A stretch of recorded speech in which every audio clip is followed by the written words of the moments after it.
ओम शांति।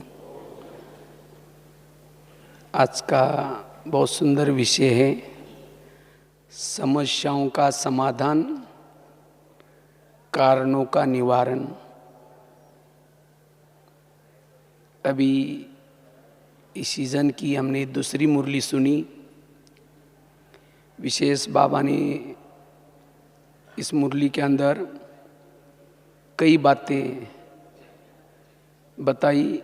सोमान में रहो, फकूर में रहो, बेफिक्र बादशाह बनो। बाबा ने कहा कि बच्चों के कई बार गीत सुनता हूँ, क्या करे कैसे करे, ऐसा हो गया ये हो गया। तो ये कब गीत निकलते हैं? जब समस्या आती है, तो प्रॉब्लम आते हैं, तो गीत गाना शुरू करते हैं और खुशी गायब। जैसे अभी गीत सुना ना,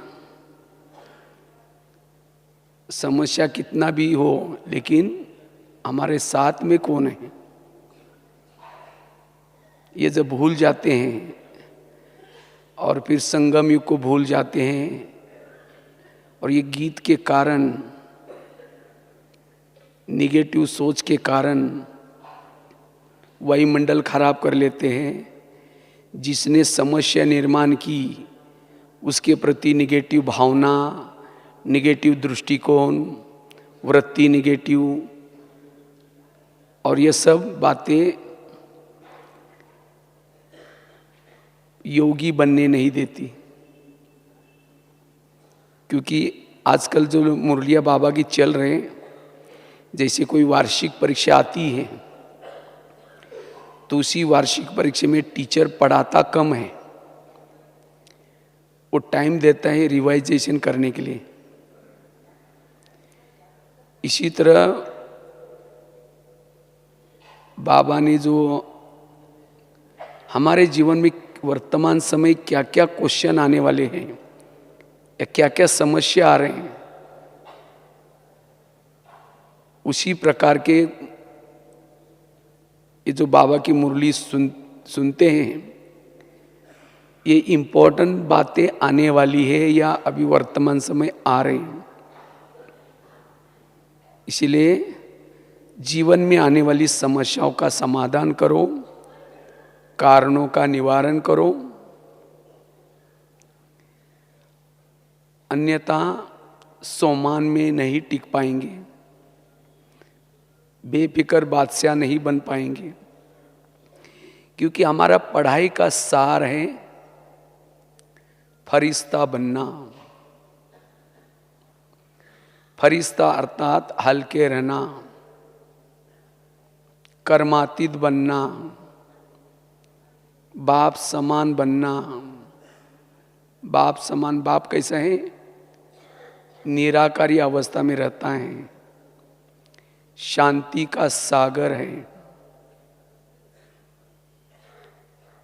दया का सागर है, आनंद का सागर है। तो ये गुण भी हमारे अंदर दिखाई पड़े। जैसे बाबा बिंदी है, तो हमें भी उस बिंदी स्वरूप में टिकना है, ये हमारा लक्ष्य है। क्योंकि बाबा जैसे बनेंगे तब हमारे सत्युग के संस्कार हमारे दिखाई पड़ेंगे, देवता बन जाएंगे हम। और इसके लिए कितनी भी समस्या आई, कितनी भी बातें आई, लेकिन उसका समाधान, निगेटिव को पॉजिटिव बना दो, कारणों का निवारण करो। क्योंकि जब जीवन में समस्या आती है, सबसे पहला अटैक होता है संकल्प पर। बाबा ने कहा 3 बातें बच्चों को तंग करती है: भटकता हुआ मन, चंचल मन, भटकती हुई बुद्धि, पुराने संस्कार। जब समस्या आती है तो बुद्धि भी हलचल में आती है, मन भी हलचल में आता है, और जिसे हमें सुख शांति नहीं मिलती तो पुराने संस्कार जागृत होते हैं। इसलिए वर्तमान समय हमारे संकल्प बच जाए, हमारा समय बच जाए, इसलिए समस्या का समाधान करो, कारणों का निवारण करो।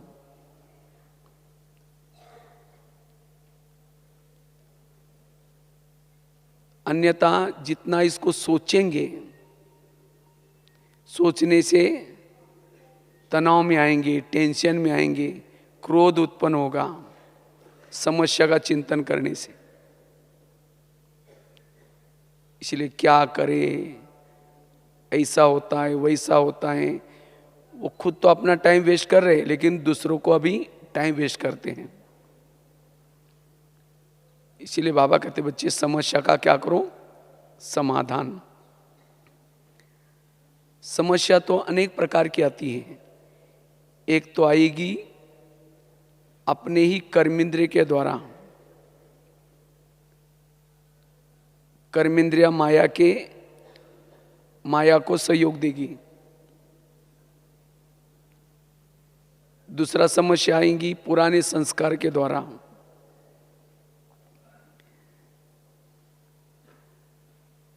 प्रकृति के द्वारा समस्या आएंगी, लोगों की तरफ से समस्या आएंगी। लेकिन ऐसे समस्या में भी हमें उसको समाधान करना है, पॉजिटिव रहना है। क्योंकि जितना समस्या ज्यादा आती है, समस्या वाला कभी भी सम्मान में टिक नहीं सकता, वो सम्मान में नहीं रह सकता। जिसके जीवन में समस्या का चिंतन है वो बेफिक्र नहीं रह सकता, फिक्र लगेगी उसको। और जिसको फिक्र है वो फक्कुर मतलब नशा, वो नशे में नहीं रह सकता। जिसके जीवन में नशा नहीं, जो सम्मान में नहीं, उसके चेहरे में खुशी नहीं होगी, टेंशन वाला चेहरा दिखाई पड़ेगा। फिर हम दूसरों की सेवा कैसे कर सकेंगे? बाबा ने कहा कि आगे चल करके लोग आपका म्यूजियम देखने के लिए नहीं आएंगे, ज्ञान सुनने के लिए भी नहीं आएंगे, आपका खुशनुमा चेहरा देख करके उनको लगेगा इनको कुछ मिला हुआ है। क्योंकि वर्तमान समय समस्या का युग है, और समस्या के युग में सबका चेहरा लटका हुआ है, किसी को भी खुशी नहीं है, कोई ना कोई टेंशन में है, कोई ना कोई बातों की चिंता है, बोझ है। और ऐसे में आप सदा समस्या का समाधान करते हैं, कारणों का निवारण करते हैं, तो आप सदा खुश रहेंगे। और आप जब खुश रहेंगे, आपको देख करके उनको लगेगा इनको क्या मिला हुआ है, वो अपने आप ये ज्ञान सुनने के लिए आएंगे। इसलिए समस्याओं का समाधान करना है। जिसके जीवन में समस्या होती है उसके विचारों की स्पीड ज्यादा होती है। ये क्यों हुआ, क्या हुआ, कैसे हुआ, मेरे साथ क्यों हुआ, ऐसे कैसे हुआ। और जिसके मन की स्पीड ज्यादा होती है उसका दिमाग भी गर्म हो जाता है, निर्णय शक्ति खत्म हो गई, परखने की शक्ति खत्म हो गई। इतना ही नहीं, आत्म स्वरूप में भी टिक नहीं पाएंगे। और इसी से मनोबल भी कमजोर बन जाएगा। पता नहीं अब क्या होगा, डर होगा, भय होगा। जो खुद डरता है, भय में है, जो खुद रोता है, दूसरे के रोने वालों की आंखों के आंसू कौन पूछेगा? इसीलिए समस्या का समाधान।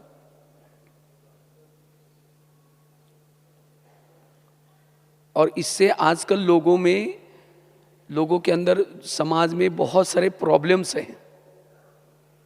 उनके पास ये नॉलेज नहीं है, इसीलिए आजकल दुनिया में बीमारियां बहुत बढ़ रही हैं। कहते हैं संशोधन हुआ है, बीमारियों के 70% कारण है निगेटिव सोच।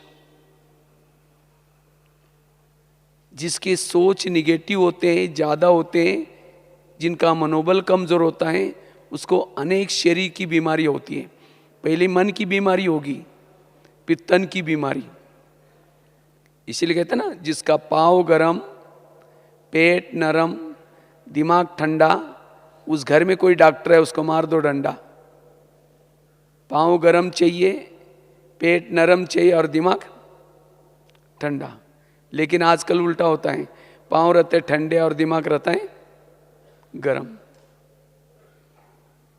इसलिए समस्याओं का समाधान करो, कारणों का निवारण करो, और अपने दिमाग को कैसे रखो?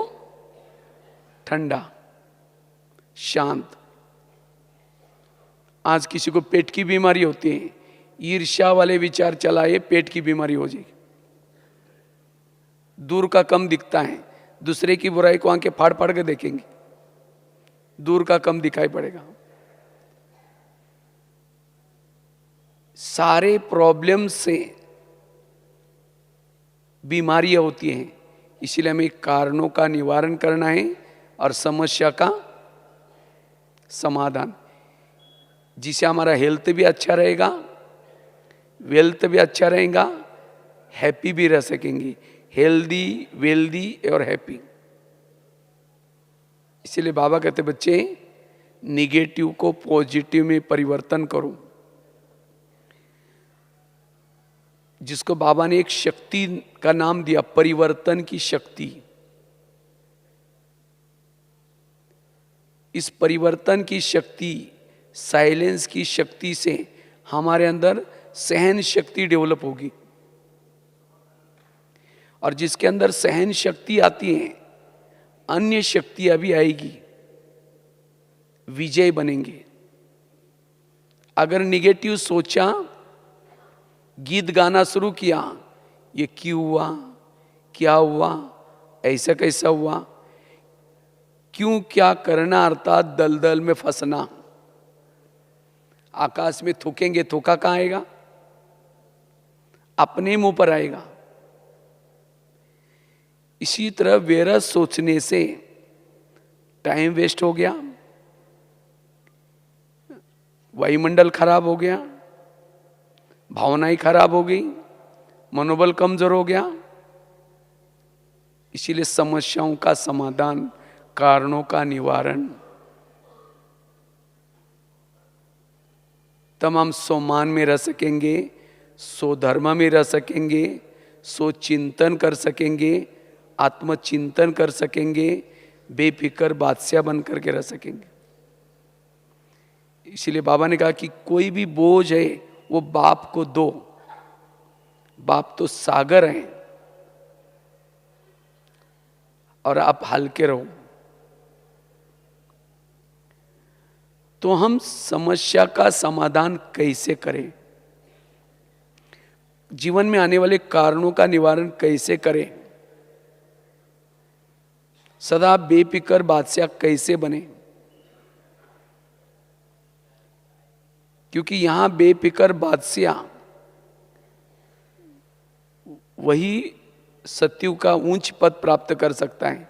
जैसे कहा ना, जो बेफिक्र है, जिसके संकल्प में कोई तूफान नहीं, जिसका मन शांत है, वही आसन पर बैठता है, भ्रुकुटी का आसन। और जो आसन पर बैठता है उसको ये शक्तियां मदद करती है। क्यों क्या कहा, आसन से उतर गया, शक्तियां भाग गई, कमजोर हो गए। फिर पराजय हो जाएंगे। इसीलिए हारना नहीं, कभी सोचना नहीं, मन को चुप रखना, यह है समझदारी। मन हमारा सदा चुप रहे तो उसके लिए क्या करें? बाहर की परिस्थितियां विपरीत हैं, बातें विपरीत हैं, फिर भी मेरा मन चुप रहे। ये जो वास्तव में हमारा जितना भी ज्ञान है, ड्रामा का ज्ञान, कर्मों का ज्ञान, जो हुआ अच्छा ये ज्ञान, ये सब मन को चुप रखने के लिए, समस्या का समाधान करने के लिए, कारणों का निवारण करने के लिए है। इतना सारा ज्ञान सुना, फिर भी ये गीत गाते रहेंगे तो बाबा को अच्छा लगेगा? इसलिए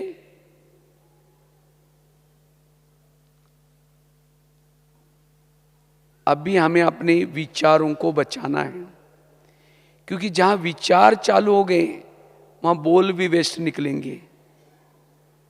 जैसे कहा ना, विचारों से भावना बनती है, दृष्टि बनती है, दृष्टिकोण बनता है, व्यवहार बनता है।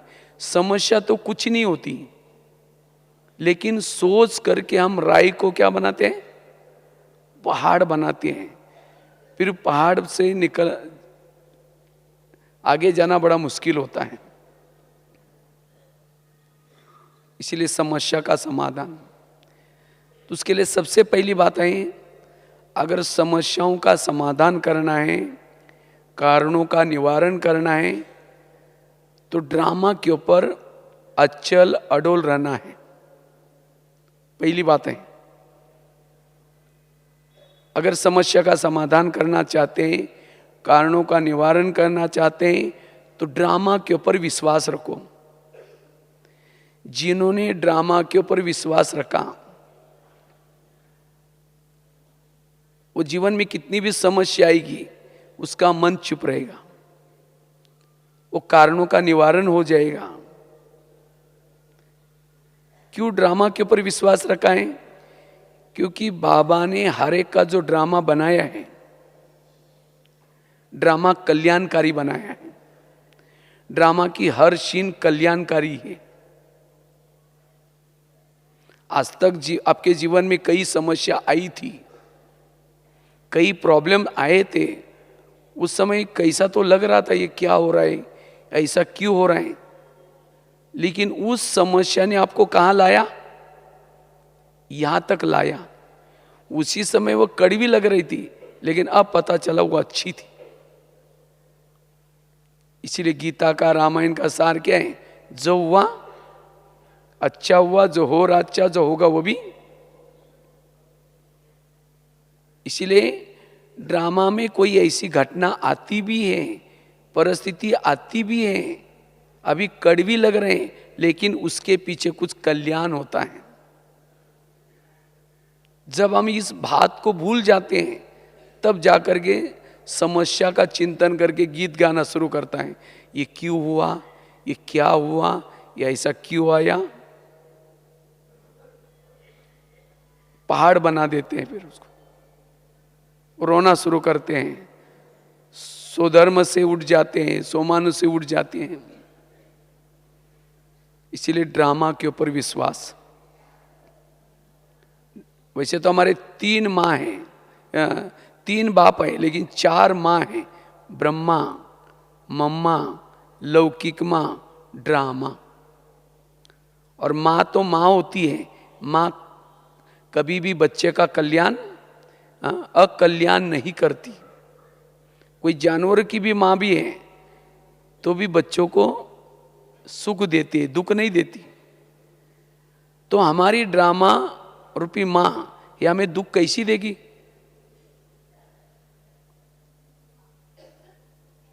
और ड्रामा एक ऐसी माँ है, पूरा 84 जन्म में हमें साथ में लेके चलती है। ब्रह्मा तो संगम युग में होता है, मम्मा भी संगम युग में होती है, लौकिक माँ भी हर जन्म में बदलती है।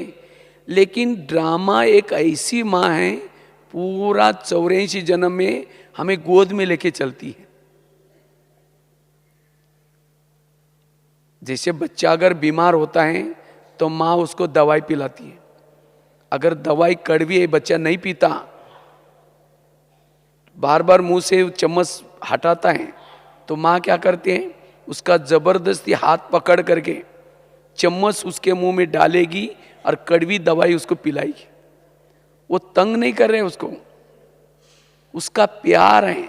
उसको लगता है ये कड़वी दवाई अंदर जाएगी, इसको जो कई दिनों से तकलीफ हो रहे वो सदा के लिए मिट जाएगी, इसीलिए जबरदस्ती वो चम्मच वो दवाई पिला रहे।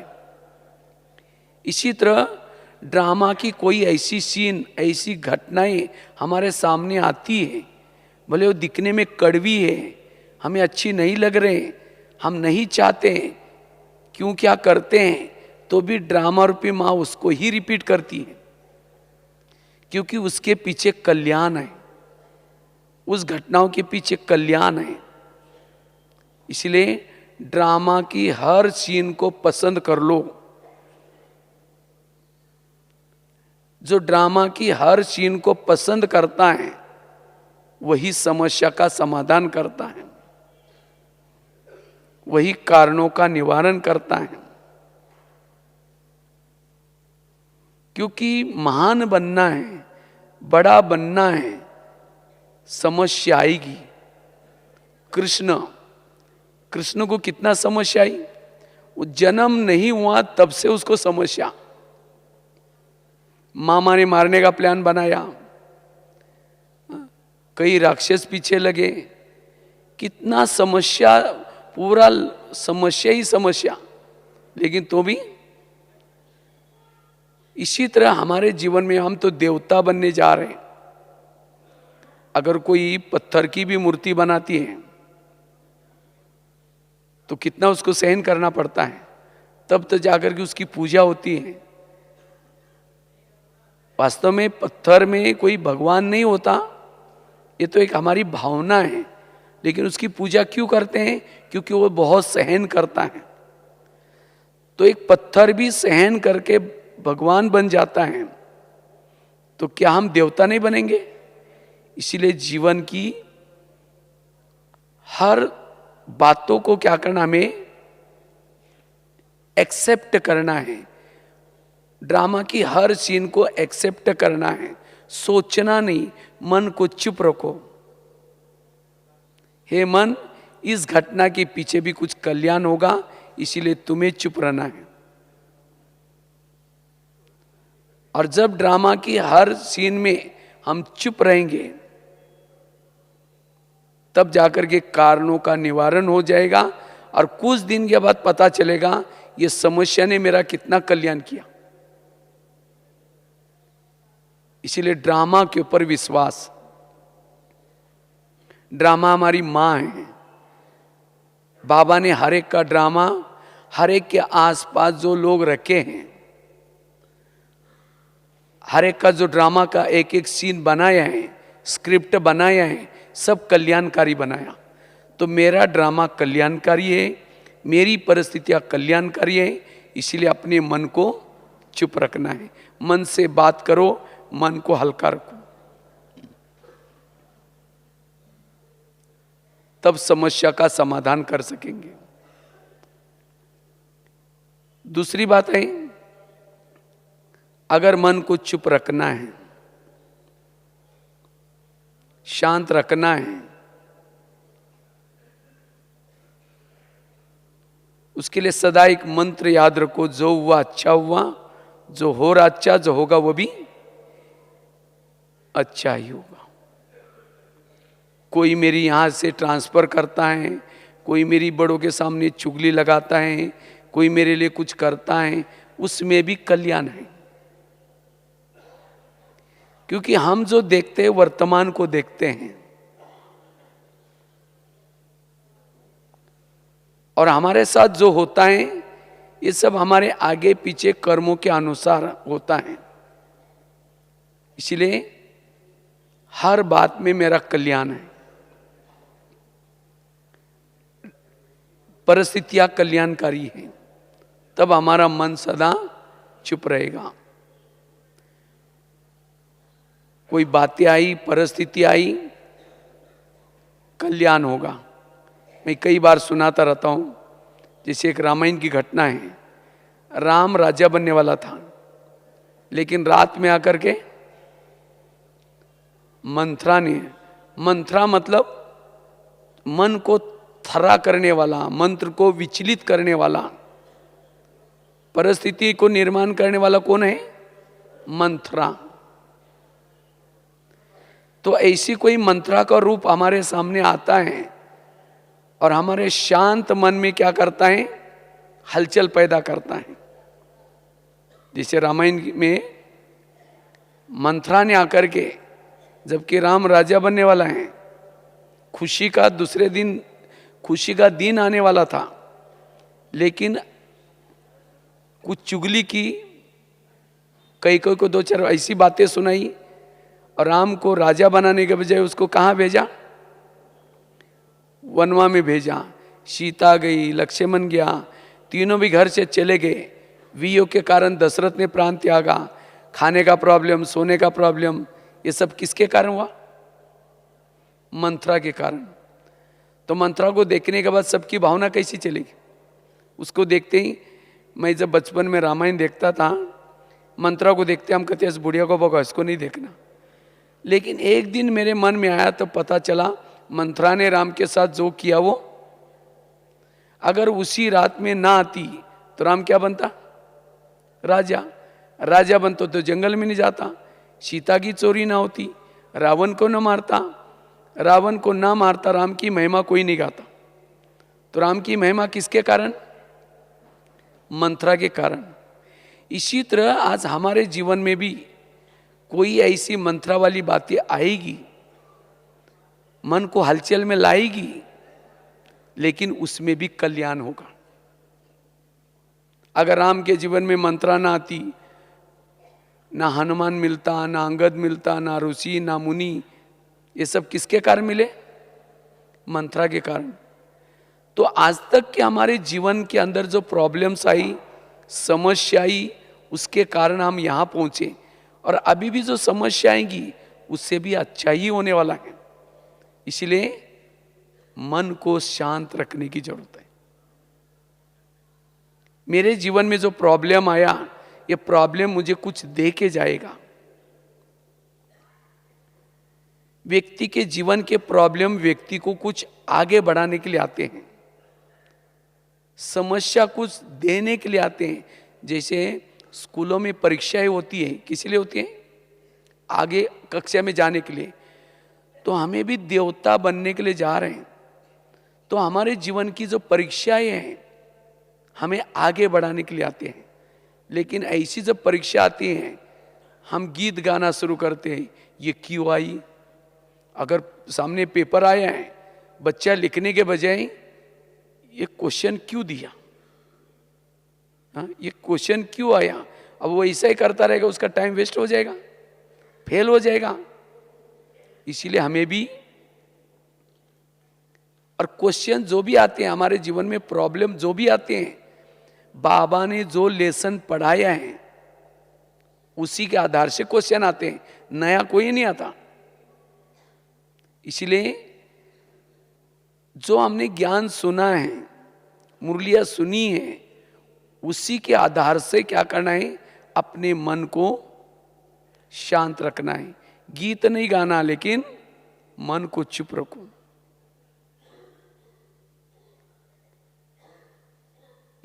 इसलिए मेरे जीवन की जो प्रॉब्लम्स आई, समस्या आएगी, कल्याण होगा। अगर राम के जीवन में मंत्रा ना आती, ना हनुमान मिलता, ना अंगद, ना ऋषि, ना मुनि, कोई नहीं मिलते। ये सब किसके कारण मिले? मंत्रा के कारण। तो अभी आज तक जो समस्या आई उसे तो भला हुआ, और अभी भी जो आई उसे भी हमारा भला होने वाला है। इसीलिए मन को स्थिर, मन के स्पीड को कम। तो जो हुआ अच्छा हुआ, जो होगा अच्छा, इस बात को सदा पक्का करना है। क्योंकि हमारे जीवन में जो प्रॉब्लम्स आते हैं, आगे पीछे की सोच समझ करके बातें आती है। हम वर्तमान को देखते हैं, वर्तमान को देख करके हम सोचते हैं, लेकिन भगवान हमारे जीवन में जो करता है आगे पीछे की सोच करके करता है। अभी मैंने कोई पता नहीं कहीं एक बहुत सुंदर एक घटना पड़ी थी। एक मंदिर था, उस मंदिर में एक भगत रहता था। तो भगत क्या करता, रोज मूर्ति की पूजा करता है, रोज पूजा करता है। एक दिन वो भगत मूर्ति को कहता है, भगवान आप खड़े खड़े थकने गए? कहता है मैं आपका काम करता हूं और आप क्या करना, मेरा काम करना। तो मूर्ति भगवान ने कहा, भगत जी भगवान बोलना कोई साधारण बात नहीं है, उसके लिए चुप रहना पड़ता है, शांत रहना पड़ता है, सहना पड़ता है, साक्षी होना पड़ता है। तो भी वो भगत क्या करता है, नहीं भगवान मुझे एक दिन चांस दो। बहुत जिद करने लगा। तो भगवान ने कहा ठीक है, लेकिन कहता है मेरी एक शर्त है, जैसे मैं चुप रहता हूं कैसी भी परिस्थितियां हो, मूर्ति कैसी रहती है, स्थिर होती है, साक्षी होती है। कहते तुमको भी ऐसा करना पड़ेगा। वो प्रतिज्ञा करता मैं ऐसा करूंगा। तो इतने में मूर्ति भगत बन गया। और भगत क्या बनता है, मूर्ति बन गया। तो मूर्ति क्या करते हैं, जो भगत बना था वो अपना पोछा झाड़ू करके अपना चला गया घर में। इतने में एक व्यापारी आया। व्यापारी मूर्ति के सामने दर्शन करते हुए कहता है, भगवान आपने मुझे बहुत कुछ दिया है, मैं बहुत फैक्ट्री खोली, ये खोली, इसमें आपने बहुत हेल्प की है। अभी एक मैं नई फैक्ट्री खोलने वाला हूँ। कहा कि उसमें आप थोड़ा मदद करना, सहयोग करना। इतना करके दर्शन करने के लिए गया, उनका एक बड़ा सा पैसे का पैकेट नीचे गिर गया, जाने लगा। इतने में मूर्ति को हलचल होने लगी। कहता है भाई आपका पैकेट है नीचे, वो लेके जाओ। बोलने वाला था तब तो उसको याद है, भगवान ने कहा तुम्हें चुप रहना। तो फिर चुप रहा। इतने में एक गरीब आया, भिखारी आया। कहते भगवान मैं 4 दिन से भूखा हूँ, मैंने कुछ नहीं खाया, आप हमेशा ध्यान रखते हो, अभी भी मेरा जरूर ध्यान रखेंगे करके दर्शन करने के लिए गया। उनकी नज़र उस पैकेट के ऊपर गई। कहता है भगवान थैंक यू, मैंने तो थोड़ा ही मांगा, आपने बड़ा पैकेट दिया करके लेके जाने लगा। कहता है भगवान आपने दिया। इतने में मूर्ति को हलचल होने लगी, अरे मैंने तो दिया ही नहीं, वो तो उस व्यापारी का, तुम चोरी करके लेके जा रहे हो। लेकिन तो भी उसको बोलने वाला तब तक कहा, भगवान ने याद आई, भगवान ने कहा तुम्हें चुप रहना है। फिर चुप रहा। इतने में एक नाविक आया जिसको समुद्र में नाव चलाने के लिए जाना था 6 महीने के लिए। कहता है भगवान मैं जा रहा हूँ, मेरे परिवार का ध्यान रखना, मेरे बच्चों का ध्यान रखना, आप हमेशा ध्यान रखते हो। इतने में पुलिस आई। वो व्यापारी आया था, कहता है मेरा पैसे का पैकेट इसने लिया है, बहुत पैसा है। तो पुलिस वाले उसको बेड़िया डालकर लेके जाने लगी खींच के। मूर्ति को हलचल होने लगी, ये क्या हो रहा है, कितना अन्याय हो रहा है। पैकेट लेके गया कोई और पकड़ करके किसी और को लेके जा रहे हैं, कितना अन्याय हो रहा है। आखिर उसको रहा नहीं गया, वो बोल पड़ता है। कहता है मैं भगवान बोल रहा हूँ, पैसा इन्होंने नहीं लिया है, एक गरीब आदमी आया था उसने लेके गया। अब पुलिस वाले इधर उधर देखते हैं, यहाँ तो कोई है ही नहीं। तो उनको लगता है कि भगवान ने आकाशवाणी की। अब भगवान तो झूठ नहीं बोल सकता, छोड़ के चले गए। तो इतने में मंदिर के पीछे गए तो गरीब आदमी वो नोटा गिन रहा था, पकड़ कर लेके गए। तो शाम को भगवान आया। कहते हैं भी कैसा रहा तुम्हारा दिन? कहता है भगवान बहुत अच्छा रहा। कहता आप सुनेंगे तो वंडर खाएंगे, मैंने आज अच्छा अच्छा काम किया। बोला क्या किया? कहते एक व्यापारी आया था, उसका पैसा गिरा था, मैं बोलने वाला था लेकिन आपने कहा इसलिए मैंने चुप रहा। कहते इतने में एक गरीब आया, वही उठा के लेके गया और कहता है भगवान थैंक यू, आपने दिया, मैंने तो दिया ही नहीं था, मैं बोलने वाला था लेकिन आपने कहा इसलिए मैं फिर चुप रहा। कहते मैं इतने में एक नाविक आया जिसको जाना था रोजी रोटी कमाने के लिए। पुलिस आकर के उसको पकड़ के लेके जाने लगी, क्योंकि व्यापारी आया था, कहता इसने लिया। भगवान उसने लिया ही नहीं था, मैंने आंखों से देखा कितना अन्याय हो रहा था, इसीलिए मैंने बोल पड़ा, उसको बचाया। मैंने अच्छा किया ना। तो भगवान ने कहा तुमने क्या अच्छा किया, तुमको मैंने बोला तो तुम्हें चुप रहना, साक्षी होना। कहता है उस व्यापारी ने 2 नंबर का पैसा कमाया था, अगर उसका गिर भी गया, उसका पाप बहुत था, गिर जाता और उस गरीब को मिलता, आधा पाप कम हो जाता, गरीब का पेट भी भर जाता, उसकी दुआएं मिलती। चुप रहा, तुमने अच्छा काम किया। लेकिन उस नाविक को पकड़ करके लेके जा रहे थे, क्योंकि 6 महीने के बाद, 2 महीने के बाद समुद्र में बड़ा तूफान आने वाला है, और उस तूफान में वो जिंदा नहीं रहता। इसीलिए अगर उसको लेके जा करके जेल में रखते हैं तो बेचारा बच जाता। तुमने क्यों बोला, तुमने कौन सा अच्छा काम किया? तो कहने का मतलब, भगवान जो करता है आगे पीछे की दूर की बातें सोच के करता है, और मनुष्य जो सोचता है वर्तमान की देख करके, वर्तमान की परिस्थिति को देख करके सोचता है। तो वास्तव में हमारे जीवन में जो कुछ होता है, कोई प्रॉब्लम आते हैं, ये सब आगे पीछे की बातों को सोच के प्रॉब्लम आते हैं। और इसीलिए हमें जो हुआ अच्छा हुआ, जो हो रहा अच्छा जो होगा, मन को चुप रखना है, समस्याओं का समाधान करना है, कारणों का निवारण करना है। तब हमारा मन चुप रहेगा, हमारी खुशी बनी रहेगी। इसीलिए आजकल डॉक्टर क्या कहते हैं, कड़वी चीजें खाना पसंद करो, करेले खाओ, कड़ू नीम के पत्ते खाओ, मेथी के लड्डू खाओ, अर्थात जीवन में आने वाली कड़वी बातों को डाइजेस्ट कर लो। आजकल लोग शराब क्यों पीते हैं? जब उनको टेंशन आता है तो एक व्यक्ति को डॉक्टर के पास आता है, कहता है डॉक्टर जी मुझे शराब छोड़नी है। कहता है क्यों? कहता है उसे बहुत प्रॉब्लम्स आ रहे हैं। कहता है तुम जब शराब पी रहे थे उस समय, कहता है उस समय बहुत कड़वी लग रही थी, लेकिन जब शुरू में पिया कड़वी तो लगी, फिर अच्छा लगने लगा, लेकिन जब अच्छा लगने लगा उसका प्रमाण बढ़ाया, अभी मुझे तकलीफ हो रहा है। तो कहता है अगर आपके जीवन में प्रॉब्लम आए थे, वो भी कड़वे थे, अगर उस कड़वे प्रॉब्लम को ही आप डाइजेस्ट करता तो शराब पीने की कोई जरूरत नहीं थी। इसीलिए हमारे जीवन में जितने भी प्रॉब्लम्स आते हैं, भले वो कड़वे हैं, जो कड़वे प्रॉब्लम को सहन करता है उसकी मानसिक हेल्थ अच्छी रहती है। इसीलिए कहते हैं ना, जिसमें पेशेंस नहीं वो पेशेंट बन जाता है। पेशेंस मीन्स धैर्यता। इसीलिए समस्या का समाधान करो, कारणों का निवारण करो, और सदा खुश रहो, सोमान में रहो, फक्कुर में रहो, नशे में रहो। पढ़ाने वालों को प्रत्यक्ष तब कर सकेंगे जब समस्या में भी, प्रॉब्लम में भी, तूफान में भी आप सदा खुश हैं। तूफान में भी आपका दीपक सदा जलता रहता है, समस्या में भी आपका आत्मिक स्थिति बनी रहती है, आप सोमान में रहते हैं, खुश रहते हैं। इसीलिए समस्या का समाधान करना है। चौथी बात है, अगर समस्या का समाधान करना है, कारणों का निवारण करना है, कर्मों के गुह्य गति को सदा याद रखो। पहली बात कौन सी बताई?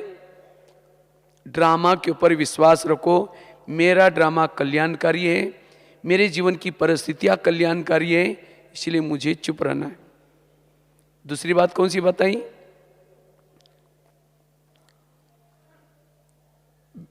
सदा विघ्न डालने वालों के प्रति सकारात्मक दृष्टिकोण, मंत्र वाली बात बताई। तीसरी बात, जो हुआ अच्छा हुआ, जो हो रहा अच्छा, जो होगा वो भी अच्छा। चौथी बात है, कर्मों की गुह्य गति को याद रखो। वास्तव में मेरे जीवन के वर्तमान के जो प्रॉब्लम है, मेरे ही कोई अनेक जन्मों में किए हुए कोई कर्मों का परिणाम है, क्योंकि टाली कभी एक हाथ से नहीं बसती, टाली के लिए 2 हाथ चाहिए।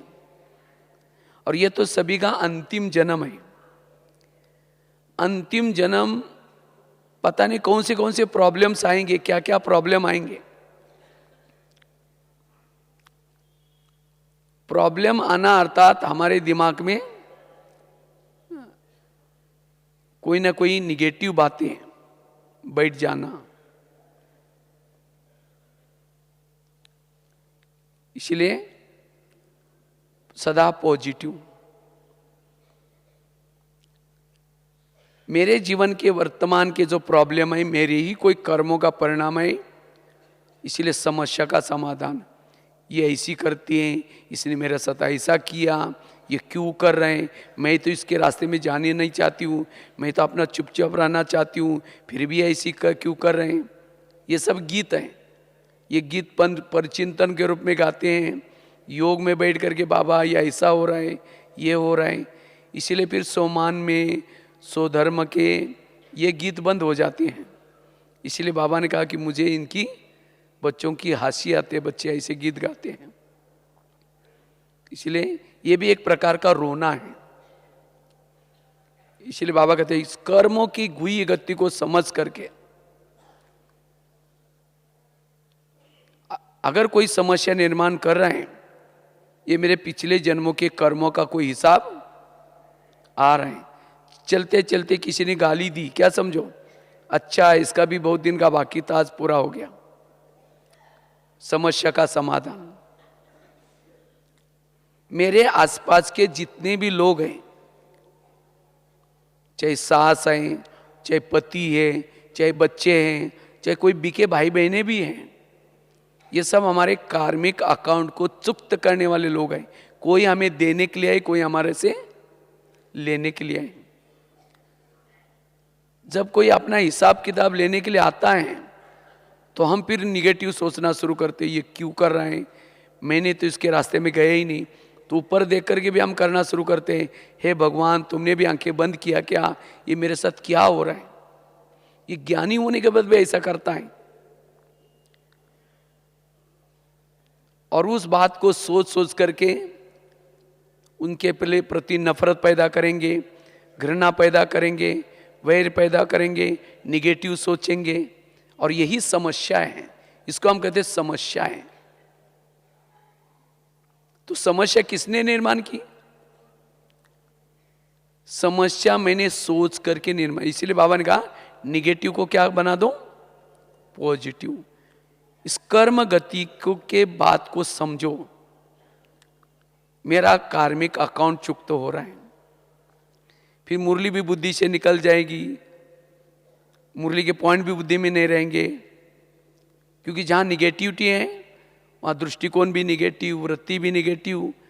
कोई हंसता भी लगेगा, मेरे को देखकर जरूर हंस रहा है। कोई किसी से बात भी करता है, लगता है मेरी बात जरूर चल रहे हैं। तो इन बातों से डर लगता है, भय लगता है। फिर ऐसी जो खुद डरती है, भयभीत है, वो दूसरे को उस सम्मान में कैसे रहेंगे, बेफिक्र कैसे रहेंगे। इसीलिए बाबा कहते हैं ये सारे बोझ क्या करो, सारे दुनिया के बोझ उठाने वाला आपके जीवन का एक बोझ नहीं उठा सकता। हमारी दादी जी का कभी आप फोटो देखना, दादी प्रकाश मणि जी का, बहुत खुश नुमा चेहरा है, बहुत दादी जी खूब सदा खुश रहती थी। एक बार मीडिया वालों ने दादी जी को प्रश्न पूछा था, दादी जी अब इतना सारा संस्था को आप देखती है, संभालती है, तो भी इतना खुश क्यों रहती है? तो दादी जी ने बहुत अच्छी बात बताई। कहते मैं रात को जब भी सोती हूँ, बाबा के कमरे में जाती हूँ, बाबा कहते बाबा ये सारे झोन तेरे हैं, ये सेंटर तेरा, मधुवन भी तेरा, ये सब कुछ तेरा, मैं खुद भी तेरी, तुम जाने तुम्हारा काम जाने। सारे बोझ बाबा को देखकर के मस्त होकर सो जाते। तो हमें भी क्या करना है, रात को सोते समय बाबा ये दुकान भी तेरा, ये बच्चे भी तेरे, ये पति भी तेरा, ये खेती भी तेरी, ये समस्या भी तेरी, तुम जाने तुम्हारा काम जाने। सारे बातें बाबा को सुना करके सो जाओ। नहीं तो हम क्या करते हैं, बोझ लेके सो जाते हैं, और जो बोझ में है, भारी है, उसका मन उड़ नहीं सकता, वो हल्का नहीं रह सकता। एक माता जी खेती में गई, बहुत सारी सब्जियां निकाली, बहुत सारा फ्रूट निकाली, गठड़ी बड़ी हो गई। जैसी की वैसी रोड पर आई, सबको कहते मुझे भी लेके चलो, मुझे भी लेके चलो, कोई रुकता ही नहीं। एक कार जा रही थी खाली, वो कार वालों को दया आई, सोचे कि बूढ़ी आई, उसको बिठाया, चल पड़ा। अचानक उसको रास्ते में याद आया, इसको तो मैंने पूछा ही नहीं कहाँ उतरना है। गाड़ी को स्लो करके पीछे मुड़ के कहा, माता जी आपको कहाँ उतरना है। जब पीछे मुड़ के उसने देखा, उसकी गठड़ी उसके सिर पर है। वो बैठे गाड़ी में और गठड़ी, उसको कहा कि माता जी सीट पर रखो ना। कहते बेटा आपने मुझे गाड़ी में बिठाने की मेहरबानी की, मैंने सोचा तुम्हारे गाड़ी को बोझ क्यों, इसीलिए मैंने बोझ अपने सिर पर रखा है। इसी तरह सारी दुनिया के बोझ उठाने वाला कौन है? बाबा। तो क्या हमारा बोझ नहीं उठा सकता? एक छोटी सी गठड़ी। इसीलिए बाबा ने कहा कि सारे बोझ बाप को दो और बेफिक्र बादशाह बनो। मैं तुम्हारा जो भी कुछ करूंगा अच्छा ही करूंगा, तुम मेरे पर विश्वास रखो। जैसे कोई ट्रैवलिंग करके आते हैं लंबी, तो स्टेशन पर कुली मिलता है, कहता है ये भी दे दो, ये भी दे दो, ये भी दे दो। लेकिन कईयों को विश्वास नहीं होता, वो अपने पास रखेंगे बोझ। इसीलिए हमने भी 84 जन्म की यात्रा करके आए, बहुत थक के आए। तो अभी बाबा हमें किस रूप में मिला है? कुली के रूप में मिला है। कहता है सारे बोझ मुझे दे दो। तो इसीलिए सारे बोझ दे करके क्या करना है? खुश रहना है। तो कर्मों को समझना। और लास्ट की एक बात है, अगर हमें समस्या का समाधान करना है, जीवन में आने वाली छोटी छोटी बातें निगेटिव को क्या बना दो? पॉजिटिव। जैसे गंदा पानी ऐसे अगर आप फ्रिज में रखेंगे बदबू आएगी, उसको फिल्टर करके रखो तो बदबू नहीं आएगी। इसी तरह अगर कोई हमें कुछ कहता है, उसकी वही बातों को, निगेटिव बातों को दिमाग में रखेंगे तो उससे फिर नफरत आएगी, घृणा आएगी, क्रोध पैदा होगा। उसके निगेटिव को क्या बना दो? पॉजिटिव। समझो किसी ने गाली दी, तो क्या समझो, ये गाली नहीं दी, मेरे ऊपर गुलाब का फूल डाल दिया। जो गाली देगा वही एक दिन मेरे ऊपर गुलाब का फूल डालेगा। तो जब योग में बैठेंगे तो बाबा को, बाबा आज आपने बहुत अच्छा भगत भेजा था, उसने बहुत अच्छा फूल डाल के गया, आपका बहुत बहुत धन्यवाद। निगेटिव को क्या बना दिया? पॉजिटिव। अगर किसी ने हमारा परचिंतन किया, पता चला कि 2-4 लोगों ने मेरा परचिंतन किया, किसी ने आकर आपको सुनाया, तो उसको देखते हैं आपको निगेटिव बातें याद आई, इन्होंने मेरा परचिंतन किया। ये नहीं सोचो परचिंतन किया, इन्होंने मेरा कीर्तन भजन गाया। कीर्तन भजन में 2-4 जन इकट्ठे होते हैं, एक जन टाल बजाता है, एक जन डपला बजाता है, एक जन गाता है। तो परचिंतन में भी क्या होता है? 2-4 जन इकट्ठे होकर के वो कहेगा वो है ही ऐसा, दूसरे का मेरे साथ भी ऐसा किया। तो निगेटिव को क्या बना दो? पॉजिटिव। और जो निगेटिव को पॉजिटिव बनाना जानता है, उसको ये बातें समस्या का क्या हो जाएगी? समाधान। समस्या निर्माण करने वालों को गुरु बना दो। जैसे आईना अगर हमारे चेहरे पर दाग दिखाता है, आईने को फोड़ के नहीं फेंकते, अपना दाग मिटाते हैं। इसी तरह अगर किसी ने मेरी बुराई दिखाई, तो बिना पैसे से आपके अंदर की बुराई बताई उसने, तो उसको तो धन्यवाद देना चाहिए। इसीलिए बाबा कहते बच्चे निगेटिव को क्या बना दो? पॉजिटिव। और जो निगेटिव को पॉजिटिव बनाता है वही कारणों का निवारण कर सकता है, समस्याओं का समाधान कर सकता है। और ऐसी आत्मा फकूर में रह सकती है, नशे में बेफिक्र रह सकती है, सबके बीच में रहते हुए भी बेफिक्र। नहीं तो ऐसी बातों का चिंतन करते, योग में जब बैठेंगी, लाल लाइट चल रहा है, गीत बज रहे हैं, शुरू करके मैं आत्मा हूँ, शांत स्वरूप हूँ, फिर कह के मेरे उन्होंने क्यों बोला, फिर कह के ठीक है मैं आत्मा हूँ, फिर कह के 15 दिन पहले भी बोला था, फिर कह के मैं शांत स्वरूप, फिर सबके बीच में क्यों बोला। योग में समस्या की बातें स्थिर योगी बनने नहीं देंगी, आत्मचिंतन परमात्मा चिंतन करने नहीं देंगी, सोमान में रहने नहीं देगी, बुद्धि भी भटकेगी, मन भी भटकेगा। इसीलिए समस्या का समाधान करना है। और उसके लिए जैसे 5 बातें बताई। पहली बात बताई, ड्रामा के ऊपर विश्वास। मेरा ड्रामा कल्याणकारी है, मेरी परिस्थितियां कल्याणकारी है, इसीलिए मुझे चुप रहना है। दूसरी बात बताई, विघ्न डालने वालों के प्रति सकारात्मक दृष्टिकोण, मंत्र वाली बात बताई। तीसरी बात बताई, जो हुआ अच्छा हुआ, जो हो रहा अच्छा, जो होगा वो भी अच्छा ही होगा। चौथी बात बताई, अगर हमें मन को चुप रखना है, कर्मों की गुई गति को सदा याद रखना है। मेरे जीवन के प्रॉब्लम समस्या मेरे ही कोई कर्मों का परिणाम है। और जीवन में आने वाली छोटी छोटी बातों को क्या करना है, निगेटिव बात को पॉजिटिव। वही बना सकता है जिसके पास पॉजिटिव सोच है। जिसके सोच ही निगेटिव है वो निगेटिव को पॉजिटिव नहीं बना सकता। और ये पॉजिटिव सोच कहाँ से मिलते हैं, मुरली से। इसलिए हमें रोज पढ़ाई जरूर पढ़नी है। सवेरे सवेरे उठ करके 3 बातें करनी है। अमृत वेला का योग अच्छी तरह, क्लास के पहले योग और मुरली, जो ये 3 बातें करता है उसका मनोबल बढ़ता है, आत्मबल बढ़ता है। और सवेरे सवेरे जो ये 3 चीजें करता है उसके सामने कितनी भी समस्या आई, कितनी भी बातें आई, वो समस्या का समाधान कर, कारणों का निवारण कर, सदा निश्चिंत रह सकता है, बेफिक्र बादशाह बन सकता है। तो इस पुरुषार्थ की वर्तमान जरूरी है। और इसी पुरुषार्थ से जो हमारा लक्ष्य है, फरिश्ता बनना, कर्मातीत बनना, अशरीरी बनना, विधेयी बनना, इस स्थिति की अनुभूति करके संगम युग को हम सफल बना सकते हैं। ओम शांति।